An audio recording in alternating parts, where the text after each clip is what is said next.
هنا كان الإعلان الرسمي لدخول الإسلام مصر بعد هزيمة الرومان على إيد عمرو بن العاص، لأن الجوامع في الوقت ده ما كانتش للصلاة بس، لكنها كانت مقر الحكم الدولة وأجهزتها. عشان كده لما قرر عمرو بن العاص تأسيس مدينة الفسطاط عشان تكون عاصمة الدولة الجديدة، بنى الجامع اللي بيعتبر أول جامع اتبنى في أفريقيا. عايزة أقول لكم بقى إن مدينة الفسطاط ما كانتش هتبقى عاصمة مصر، دي كانت هتبقى اسكندرية، لأن عمرو بن العاص بعد ما أسقط حصن بابليون اللي كان يعتبر من أقوى حصون الرومان، كان فاضل على فتح مصر مدينة اسكندرية. فلما دخلها عمرو عجبته جدا، وكتب لعمر بن الخطاب عن رغبته إنها تبقى عاصمة مصر. لكن عمر بن الخطاب اعترض وقال له أنا مش عايز حاجة تفصل ما بيني وما بين المسلمين اللي هو المية أو النهر النيل. فرجع عمرو بن العاص للمكان اللي حط فيه خيمته أيام حصار حصن بابليون، وأسس مدينة الفسطاط، وفي قلبها الجامع اللي احنا موجودين فيه النهاردة. الحصن هناك هو وانا قدام الجامع،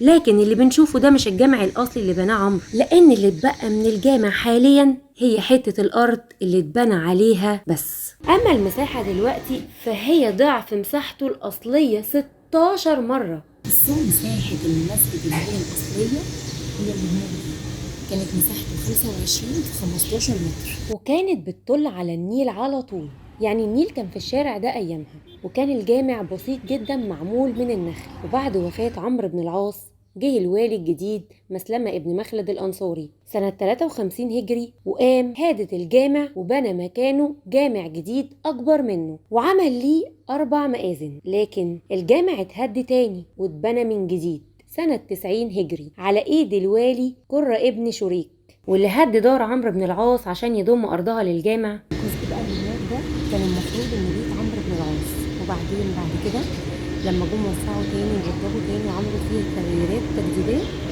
فتحوا الجزئية بتاعت عمرو بن العاص بيت عمرو بن العاص على باقي المسجد.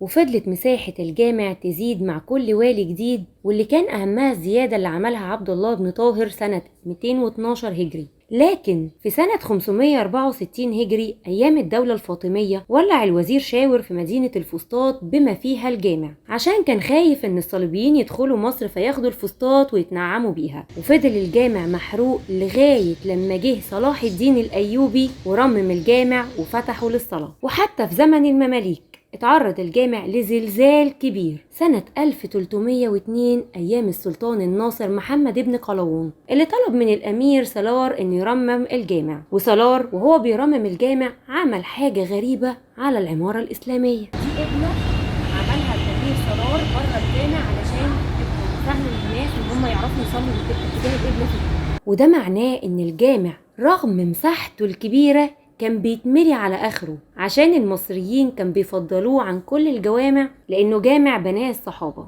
وكانت آخر وأكبر زيادة الجامع عمرو على إيد مراد بيك سنة 1212 هجري 1798 ميلادي، اللي رمم ووسع الجامع وبنى المأذنتين اللي احنا بنشوفهم لغاية النهاردة. وكده خلص فيديو النهاردة، بس لسه في حكايات تانية كتير من مصر، بلد الحكايات اللي ما بتخلصش. اعملوا لايك وشير واستنوني في حكاية جديدة.